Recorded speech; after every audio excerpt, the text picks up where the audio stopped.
السلام علیکم میرے پیارے پیارے لسنرز، کیسے ہیں آپ سب لوگ؟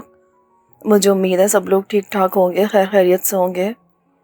میں نے آپ لوگوں کو بتایا تھا، شاید مجھے ابھی یاد نہیں آ رہا صحیح سے، میں نے آپ کو شاید بتایا تھا کہ میرے فادر گھر آ گئے ہیں اور ابھی ان کی ریکوری ہو رہی ہے، تھوڑی سلو ہے لیکن ابھی وہ شکر ہے بہتر ہے نا، اللہ کا شکر ہے۔ میری اپنی طبیعت خراب ہو گئی تھی، یہ موسم اسلام آباد میں چینج ہو رہا ہے، سردی آ رہی ہے تو مجھ پہ سب سے پہلے نزلہ زکام کا اٹیک ہو جاتا ہے، تو مجھے بس وہی گلا خراب اور یہ سب کچھ چل رہا تھا۔ ابھی بھی مجھے کھانسی ہے تھوڑی، لیکن میں نے کہا کافی دن ہو گئے، میں خود بھی مس کری تھی آپ لوگوں کو، تو میں نے ابھی ریکارڈنگ اپنی سٹارٹ کر دی ہے نا، تو آپ لوگوں کے لیے لے کر آئے ہیں خوابوں کا شیش محل کا ایپیسوڈ 52۔ تو چلے سنتے ہیں۔ ربن خاموشی سے بستر پر لیٹا ہوا تھا، نیند اس کی آنکھوں سے کوسوں دور تھی، پھر بھی وہ آج قبل از وقت بستر پر لیٹ گیا تھا۔ آج فاروق کی بمبئی میں آخری رات تھی۔ رات کے آخری پہر وہ، اکبر اور سیٹھ انوپم اگروال کا خاندان لندن جانے والے بحری جہاز میں سوار ہو جاتے۔ راٹھور سے ہونے والی آخری ملاقات کے بعد ربن اتنا محتاط ہو گیا تھا کہ دوبارہ انوپم اگروال کی کوٹھی کا رخ نہیں کیا تھا کہ مبادا کوئی اس کا تعاقب کرتا ہوا وہاں پہنچ جائے اور فاروق کی وہاں موجودگی ظاہر ہو جائے۔ اس نے تھانے سے آتے ہی منو کو چندی گڑھ اور اکبر کو سیٹھ کی کوٹھی پر روانہ کر دیا تھا۔ اکبر کے ذریعے اس نے فاروق کو ضرورت کا اہم سامان اور کافی بھاری رقم اس ہدایت کے ساتھ بھجوا دی تھی کہ اب بھول کر بھی اڈے کا رخ نہ کرے اور نہ ہی روانگی سے قبل سیٹھ کی کوٹھی سے باہر نکلے۔ اس نے اکبر کو یہ اشارہ بھی دے دیا تھا کہ حالات بہتر نہیں ہوئے تو وہ روانگی کے وقت ان لوگوں سے الوداعی ملاقات کے لیے بھی نہیں آئے گا، اور وہ سچ مچ نہیں گیا تھا۔ اس کے بیٹے جیسا فاروق اس سے جدا ہو کر سمندر پار جا رہا تھا اور اس نے اپنے دل پر پتھر رکھ لیا تھا۔ اسے معلوم تھا کہ فاروق اس کا منتظر ہوگا۔ ابھی کل ہی اس نے سیٹھ کے کسی آدمی سے ایک رقعہ بھجوایا تھا۔ اس رقعے میں ربن کے لیے پیغام تھا کہ اگر وہ کسی کو جولیٹ کی تلاش میں حیدرآباد بھیجے تو بہتر ہوگا تلاش کے لیے جانے والا ادھر ادھر بھٹکنے کے بجائے سیدھا نواب سلیم اللہ کی حویلی پہنچ جائے۔ رقعے میں یہ بھی استدعا کی گئی تھی کہ ربن الوداعی ملاقات کے لیے آئے تو اس سلسلے میں کوئی گفتگو نہ کرے۔ ربن کو فاروق کی طرف سے دی گئی اتنی یقینی اطلاع پر حیرت تو تھی، لیکن اس نے فوری طور پر جانے کو سلسلے میں ہدایت دے کر حیدرآباد کے لیے روانہ ہونے کا حکم دے دیا اور خود اپنے دل پر جبر کیے اڈے پر ہی رکا رہا۔